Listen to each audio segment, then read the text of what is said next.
Good morning. It's time for another daily spread. And today, so I'm actually doing this at home, even though it's possible that the rest of this week I may be doing them from Aspen while we are there for the day. I'll be working from there, and my son has a art camp there for the next 8 days. So anyway, I'm going to work with limited supplies today. One supply. I'm only going to work with colored pencils. So since I usually work with mixed media, and if I have the choice, I have all kinds of materials. When I had enough space to kind of have my own art space, I had a huge art desk, and I had tables and shelves, and I could have all of my supplies out at once, which for me, I'm one of those people where I need to have stuff where I can see it. So anyway, I was able to see all my art supplies and just use them at will and hang canvases on the wall and all kinds of stuff while I was painting and move around. Now my space is much smaller, so I have to take things out and put them away, and I even have to keep a lot of my materials in storage because we don't have storage space where we are now. I kind of have a tiny little file cabinet, and I select some supplies from my storage unit to kind of keep there, and then I'll swap those out as I feel necessary or whatever. Anyway, so I've got colored pencils and my book, and that's it. I'll flip you around just so you can see. I mean, nothing much to see, but just in case you want to see. That's it. Book. I guess there's a marker and colored pencils.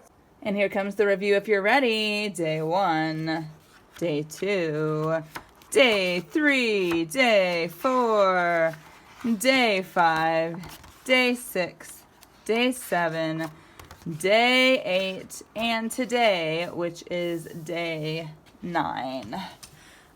So, just getting started with my colored pencils and what I feel like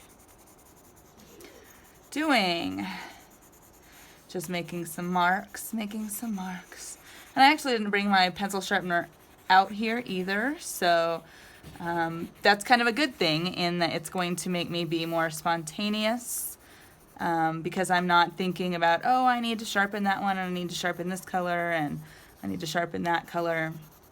It's really going to allow me to be more spontaneous and just use what I got, which is great. You know, it's great practice to be able to improvise, to be able to not have restrictions on your creativity and on your inspiration, but you know, if I were, and I have a whole series of videos on my YouTube channel, if you haven't seen them yet, and you feel inspired to, maybe look them up. I had a whole series of videos called Melly's Car Art, where I was doing art in my car, outside my car before I went into my office, in my car while I was waiting for my son to get off of school, all kinds of things, and I had very limited supplies. I kind of, at that point, advised having a little baggie or pouch with just a couple random things. I think I had a water brush. I was using my water brush a lot at that point. I had my water brush. I had a couple water-soluble oil pastels. I think I had a marker or something. But with my water brush, I also was using the Peerless watercolors a lot at that time. And so then I would do watercolor. I don't think at that time I was carrying around my portable watercolor palette, my travel watercolor palette. And at this point, you know, years later, I've accumulated many more watercolor palettes. And I, you know, have said multiple times that, you know, I allow myself periodically to purchase a new supply, something either that I've been wanting to try so I can play around with it and see what it does and see how much I like it, and or I allow myself to replenish a supply that I really love but that I've run out of. So I've got my favorites.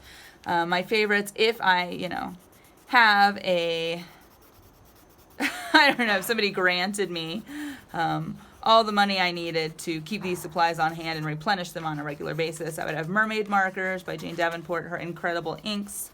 I would have, what are they called? Gelatos. I love gelatos. I love oil sticks. I would have tons of acrylic paint. I would have heavy body acrylic paint, which I don't have because I use it. I have limited space right now. I don't really have the space to get out canvases and paint on the canvases. But I would love to be able to paint large again at some point. I thought about getting out canvases. I'd also be able to buy all the canvases that I wanted and all of the luscious Arches, it's spelled arches, but I believe it's pronounced Arche, watercolor paper that I wanted. Be able to paint, like I said, paint larger again. But for now, what I'm not doing is sitting around feeling sorry for myself because I have limited space. What I'm doing is I am finding other ways for my creativity to have the space it needs to truly create. Because, in life, we can't control everything in life. So it's actually one of those, art applies to life kind of things. Because we encounter unfamiliar situations, we encounter less than desirable situations that are not picture perfect. And so when we train ourselves, or, even start to dip your toe in the water through something like this, where, you're working maybe in an unfamiliar format, maybe in less than ideal conditions, maybe with, as I'm doing today and will probably be doing all this week, working with very limited supplies, what can you do with them? And how can you enjoy this experience as well? How can you find ways to enjoy it? For me, I'm just going back to the loose scribbly marks that I enjoy so much, and I'm not feeling a need to, this is intuitive art, right? So I'm not planning out stages with thumbnails and multiple variations of a sketch and transferring the sketch and then, working on an underpainting and all that kind of stuff that you could do and a lot of artists do when they are planning a greater work of art. Instead, I'm just sitting down with my sketchbook here, and I am adding layers of color kind of as I feel drawn to and where I feel drawn to, allowing myself to go in different directions, not worrying about how I'm using the pencil, just kind of allowing that to naturally move as well.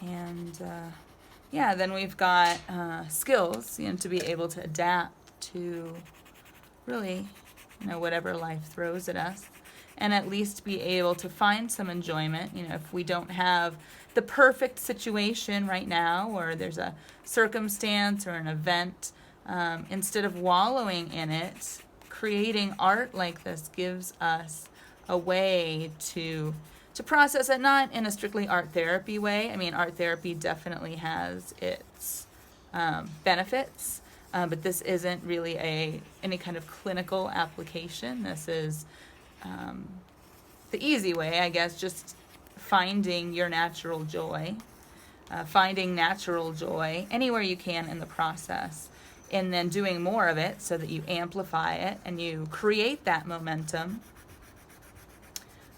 with that continued practice, with that generated energy. It's kind of like planting little joy bombs, I guess, that will, all go off when it is, when there's enough resources piled up. And I'm really just going through my colored pencils and picking out one or two at a time to really dig in here and add some more marks. For whatever reason, I'm pressing a little harder with this one than I have with some of the others that I'm not questioning. And I also know that I have limited time. The others have all been, I think, between 10 and 15 minutes without the me talking part of the video. but the art part has been about 10 to 15 minutes. And so I know I'm going to stay pretty much within that time restraint. And also, since we have a drive to Aspen, it's kind of funny because it's kind of like our valley is one big suburb. Whereas when I lived in Washington, D.C., you know, we would drive from, or I lived in the suburbs of Washington, D.C. I worked in D.C., but, you know, we'd live out in, you know, Alexandria or Fairfax, and it would be a good, you know, 45-minute drive to the city or to work or whatever. But it was all kind of considered the D.C. area, and so our valley is all kind of considered the Aspen area because so many people, most people live in one town and commute to the others. But it's all kind of, you know people throughout the valley. It's a pretty, I don't know if I want to say tight-knit because there's so many tourists here that locals tend to be not necessarily readily open to new connections. That's something that I have noticed in the years that I've been here.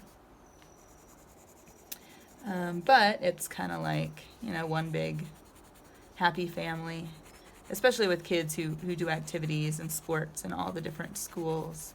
And the different towns, these different little bitty towns all have, you know, kind of their own vibe and their own events that people attend.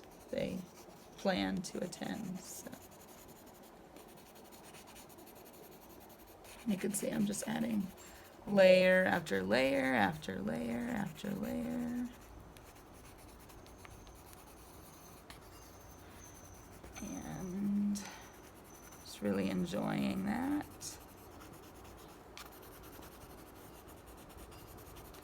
I'm enjoying listening to the river. You probably can't hear it. We're about a quarter mile from the Crystal River down the hill. But I can hear it rushing from all the way up here. And it's a nice, relaxing, super relaxing sound. I do enjoy water. I enjoy being in the water if I'm soaking at the hot springs, but I am not a swimmer. I don't enjoy swimming really at all. So, but I do love the sound of water, and I like watching running water, like waterfalls and rivers and stuff like that. So anyway, I think add a little more over here. I'm just kind of running my pencil around to feel into if there's anywhere else I want to add more. I think I'm going to use some of this lemon yellow. Just a little bit. I'm not feeling super charged by it, but I'm feeling like I do want to add some. And now I'm feeling like a purple.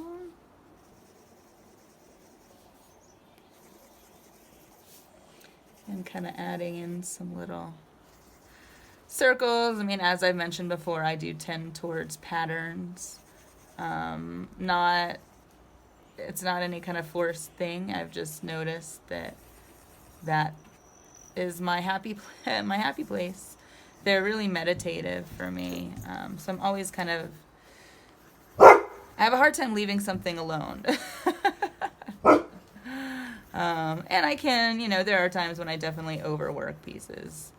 But I'm just following my own flow, and that's what I encourage you to do too, is don't be afraid to just leave something. I mean, there's pieces in this daily series so far that, you know, there's like a little itch in me that wants to go back and add something to them. And I may later at some point, but for right now, I'm kind of encouraging myself to let them be. Just let them kind of marinate and continue through the daily process. I'm also encouraging myself to focus day by day instead of looking backwards and forwards, right? So, and feeling like I might do one more bit of yellow here. Just add that to these kind of pattern I've started.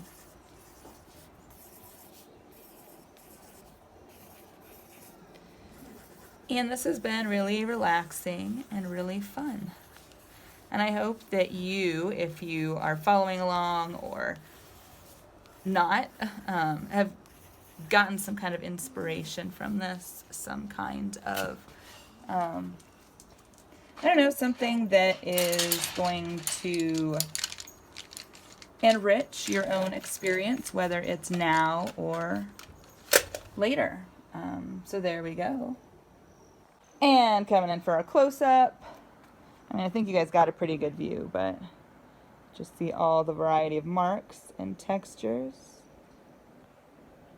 I was really using the side of the colored pencil a lot. I was using the tip sometimes for the thinner lines. But I really love zooming in. It really gives a different perspective, especially if you are the one drawing or painting, and then you really give yourself a closer look. I really love all those lines. I love the energy in the lines. And again, the point of this is not to make some kind of gallery-worthy piece, but just to open up your own possibilities, creativity, create space for movement and evolution. And with that, I will send you on your hopefully merry way. Feel free to comment with anything that you're noticing and how you're feeling, and go ahead and post the art that you've been creating. I'd love to see it. Until tomorrow.